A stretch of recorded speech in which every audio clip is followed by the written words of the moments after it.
ಇದು ನಿಮ್ಮ ಮೆಚ್ಚಿನ ಮಾಹಿತಿ ಖಜಾನೆ. ಕೇಳಿ ಕಾರ್ಯಕ್ರಮ ಅಮೃತ ಸ್ವತಂತ್ರೋತ್ಸವದ ಪ್ರಯುಕ್ತ ಸ್ವತಂತ್ರೋತ್ಸವದ ಗಳಿಗೆಯಲ್ಲಿ ವಿಶೇಷ ಸಾಧಕರನ್ನು, ಸ್ವತಂತ್ರ ಹೋರಾಟಗಾರರನ್ನು ಪರಿಚಯಿಸುವ ಕಾರ್ಯಕ್ರಮ ಸರಣಿ. ಕೇಳಿ, ಆನಂದಿಸಿ ಹಾಗೂ ಆಶೀರ್ವದಿಸಿ. ಕೇಳಿ ಕಾರ್ಯಕ್ರಮ ಸ್ವತಂತ್ರ ಅಮೃತ ಮಹೋತ್ಸವದ ಗಳಿಗೆಯಲ್ಲಿ ವಿಶೇಷ ಸ್ವತಂತ್ರ ಹೋರಾಟಗಾರರ ಪರಿಚಯಾತ್ಮಕ ಸರಣಿ.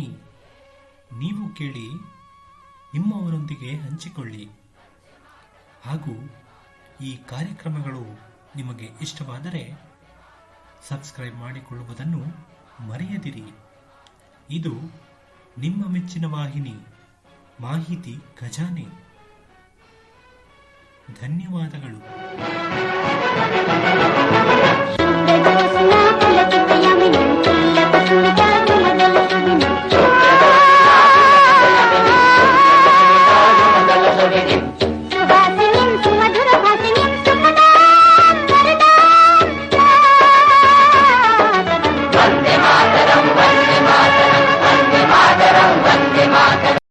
हमारा ध्येय उस संस्था विधानमंडल के विरुद्ध अपना व्यावहारिक विरोध प्रकट करना था, जिसने अपने आरंभ से केवल अपनी निरुपयोगिता का ही नहीं वरन हानि पहुंचाने की शक्ति का भी नग्न प्रदर्शन किया है।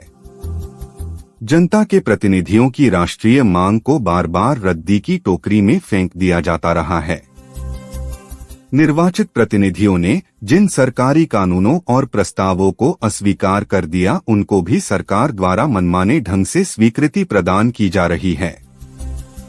संक्षेप में, ईमानदारी के साथ प्रयत्न करने पर भी हमारी समझ में यह नहीं था रहा है कि एक ऐसी संस्था का अस्तित्व किस प्रकार न्यायसंगत माना जा सकता है, जिसकी शान शौकत बनाए रखने के लिए भारत के करोड़ों लोगों के गाढ़े पसीने की कमाई व्यय की जाती है, तथापि जो सारहीन अभिनय और शैतानी से भरा षड्यंत्र मात्र बनकर रह गई है। हम श्रमिक आंदोलन के नेताओं की गिरफ्तारियों पर गंभीरता से चिंतन करते हैं और जब इस विषय पर होने वाले विवाद ट्रेड डिस्प्यूट विधेयक की प्रांखों देखी जानकारी प्राप्त करने के लिए हम असेंबली में आए, तो हमारी यह धारणा और भी पुष्ट हो गई कि भारत के करोड़ों मेहनत करने वालों को एक ऐसी संस्था से कुछ भी प्राप्त नहीं हो सकता जो शोषकों की दम घोटने वाली सत्ता और असहाय श्रमिकों की पराधीनता का एक खतरनाक स्मारक बनकर रह गई है। हमारा एकमात्र उद्देश्य यह था कि हम बहरों को अपनी आवाज सुनाएं और समय की चेतावनी उन लोगों तक पहुंचाएं जो उसकी उपेक्षा कर रहे हैं। दूसरे लोग भी हमारी ही तरह सोच रहे हैं और यद्यपि भारतीय जाति ऊपर से एक शांत समुद्र की भांति दिखाई दे रही है, तथापि भीतर ही भीतर एक भयंकर तूफान उफन रहा है। हमने उन लोगों को खतरे की चेतावनी दी है जो सामने आने वाली गंभीर परिस्थितियों की चिंता किए बिना सरपट दौड़ जा रहे हैं। इस देश में एक नया प्रांदोलन उठ खड़ा हुआ है, जिसकी पूर्व सूचना हम दे चुके हैं। यह आंदोलन गुरु गोविंद सिंह और शिवाजी, कमाल पाशा और रिजा खां, वाशिंगटन और गैरीबाल्डी तथा लाफायते धीर लेनिन के कार्यों से प्रेरणा ग्रहण करता है। हमें ऐसा लगा कि विदेशी सरकार ने इस आंदोलन की ओर से आंखें मूंद ली हैं तथा उनके कानों में इसकी आवाज नहीं पड़ी है। अतः हमें यह कर्तव्य प्रतीत हुआ है कि हम ऐसे स्थानों पर चेतावनी दें जहां हमारी आवाज धनुसुनी न रह सके। उन्होंने अपने बयान में यह भी बताया कि वे बमों की शक्ति को पूरी तरह जानते 35 थे।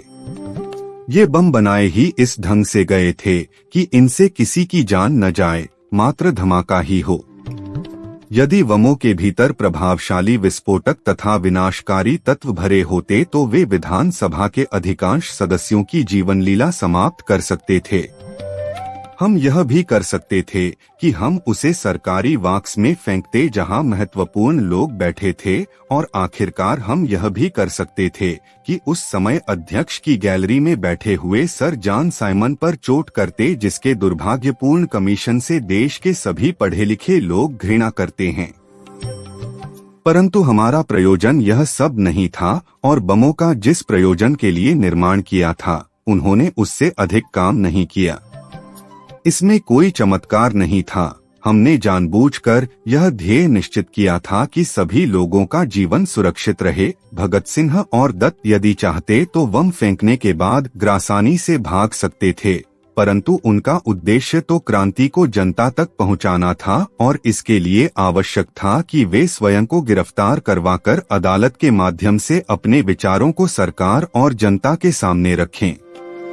उन्होंने प्रागे कहा, इसके पश्चात हमने अपने कार्य के परिणामस्वरूप दंड प्राप्त करने लिए स्वेच्छा से अपने आप को प्रस्तुत कर दिया और साम्राज्यवादी शोषकों को यह बता दिया कि वे व्यक्तियों को कुचल सकते हैं, विचारों की हत्या नहीं कर सकते। दो महत्वहीन इकाइयों को कुचल देने से राष्ट्र नहीं कुचला जा सकता। हम इस ऐतिहासिक निष्कर्ष पर बल देना चाहते हैं कि फ्रांस का क्रांतिकारी आंदोलन कुचला नहीं जा सका। फांसी की रस्सी और साइबेरिया में बिछाई गई माइन रूसी क्रांति की ज्वाला को नहीं बुझा सकी। अतः यह भी असंभव है कि अध्यादेश और सुरक्षा विधेयक भारतीय स्वाधीनता की लपटों को बुझा सकें। न्यायालय में भगत सिंह से पूछा गया था कि क्रांति से वे क्या समझते हैं। इस प्रश्न के उत्तर में उन्होंने कहा, क्रांति में घातक संघर्षों का अनिवार्य स्थान नहीं है, न उसमें व्यक्तिगत रूप से बदला लेने की ही गुंजाइश है। क्रांति बम और पिस्तौल की संस्कृति नहीं है। क्रांति से हमारा प्रयोजन यह है कि अन्याय पर आधारित वर्तमान व्यवस्था में परिवर्तन होना चाहिए। एक ओर सबके लिए अन्न उगाने वाले कृपक सपरिवार भूखों मर रहे हैं, सारी दुनिया के बाजारों में कपड़े की पूर्ति करने वाले बुनकर 36 अपने और अपने बच्चों के शरीर को ढांपने के लिए पूरे वस्त्र प्राप्त नहीं कर पाते, भवन निर्माण, लोहारी और बढ़ीगिरी के कामों में लगे लोग शानदार महलों का निर्माण करके भी गंदी बस्तियों में रहते और मर जाते हैं। दूसरी ओर पूंजीपति, शोषक और समाज पर घुन की तरह जीने वाले लोग अपनी सनत पूरी करने के लिए करोड़ों रुपया पानी की तरह बहा रहे हैं। यह भयंकर विषमताएं और विकास के अवसरों की कृत्रिम समानताएं समाज को अराजकता की ओर ले जा रही हैं। अतः क्रांतिकारी परिवर्तन की आवश्यकता है और जो लोग इस आवश्यकता को अनुभव करते हैं उनका यह कर्तव्य है कि वे समाज को समाजवादी प्राधारों पर पुनर्गठित करें। जब तक यह नहीं होगा और एक मनुष्य के द्वारा दूसरे मनुष्य का तथा एक राष्ट्र के द्वारा दूसरे राष्ट्र का शोषण होता रहेगा, जिसे साम्राज्यवाद कहा जा सकता है, तब तक उससे उत्पन्न होने वाली पीड़ाओं और अपमानों से मानव जाति को नहीं बचाया जा सकता। क्रांति से हमारा प्रयोजन अंततः एक ऐसी सामाजिक व्यवस्था कायम करना है जिसको इस प्रकार के घातक खतरों का सामना न करना पड़े और जिसमें सर्वहारा वर्ग की प्रभुता को मान्यता दी जाए। वे आगे कहते हैं, क्रांति मानव जाति का जन्मजात अधिकार है। स्वतंत्रता सभी मनुष्यों का एक ऐसा जन्मसिद्ध अधिकार है जिसे किसी भी स्थिति में छीना नहीं जा सकता। श्रमिक वर्गन समाज का वास्तविक आधार है। लोक प्रभुता की स्थापना श्रमिकों का अंतिम ध्येय है।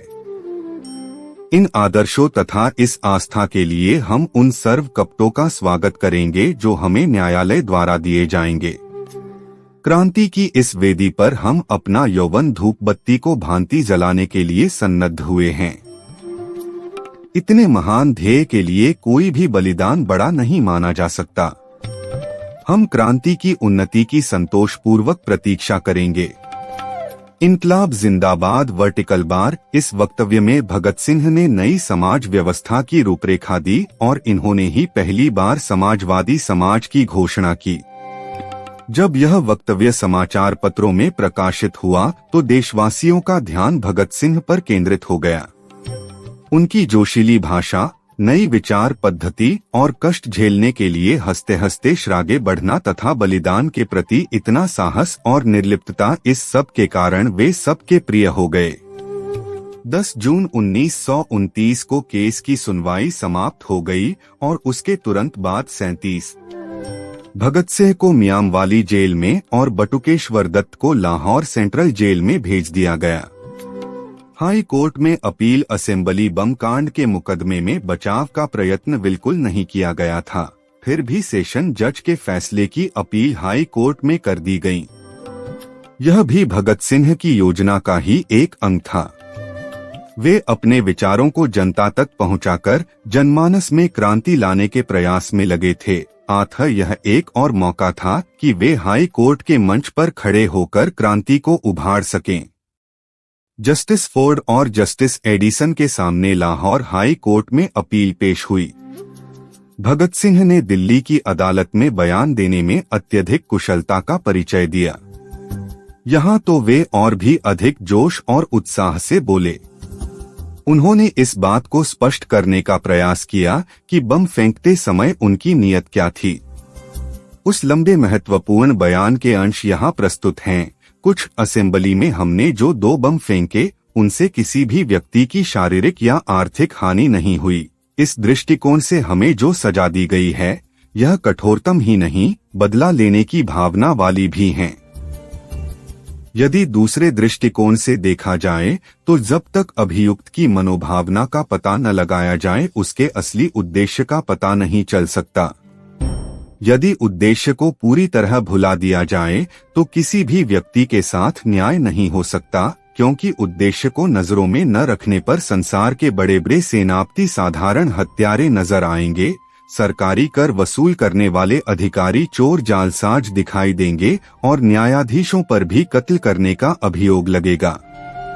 यदि उद्देश्य को भुला दिया जाए तो हर धर्म प्रचारक झूठ का प्रचारक दिखाई देगा और हर एक पैगंबर पर अभियोग लगेगा कि उसने करोड़ों भोले और अनजान लोगों को गुमराह किया, और उस स्थिति में हजरत ईसा मसीह गड़बड़ कराने वाले, शांति भंग करने वाले और विद्रोह का प्रचार करने वाले दिखाई देंगे और कानून के शब्दों में खतरनाक व्यक्तित्व माने जाएंगे।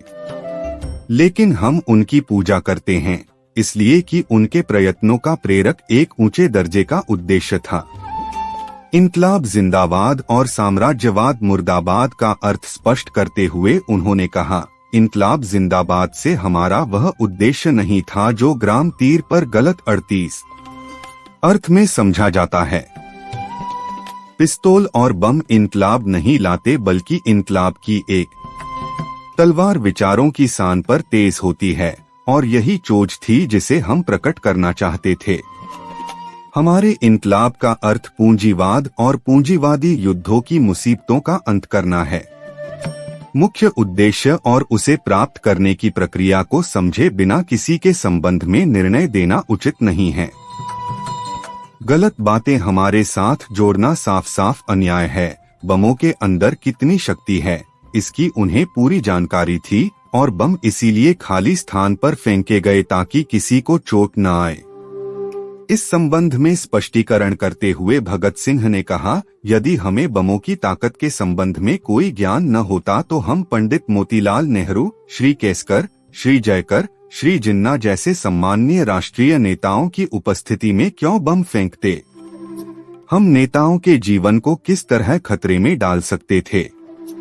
बमों की ताकत के संबंध में हमें निश्चित जानकारी थी, उसी कारण ऐसा साहस किया। जिन बेंचों पर लोग बैठे थे उन पर बम फेंकना कहीं आसान काम था, लेकिन खाली जगह पर बम फेंकना निहायत मुश्किल काम था। अगर बम फेंकने वाले सही दिमाग के न होते या वे परेशान होते तो बम खाली जगह की बजाय बेंचों पर गिरते। जो हिम्मत हमने दिखाई उसके लिए हमें मैं तो कहूँगा कि खाली जगह के चुनाव के लिए इनाम मिलना चाहिए। अंत में उन्होंने कहा, इन हालातों में माइलाई हम सोचते हैं कि हमें ठीक तरह नहीं समझा गया। आपकी सेवा में हम सजाओं की कमी कराने नहीं आए, बल्कि अपनी स्थिति स्पष्ट करने के लिए आए हैं।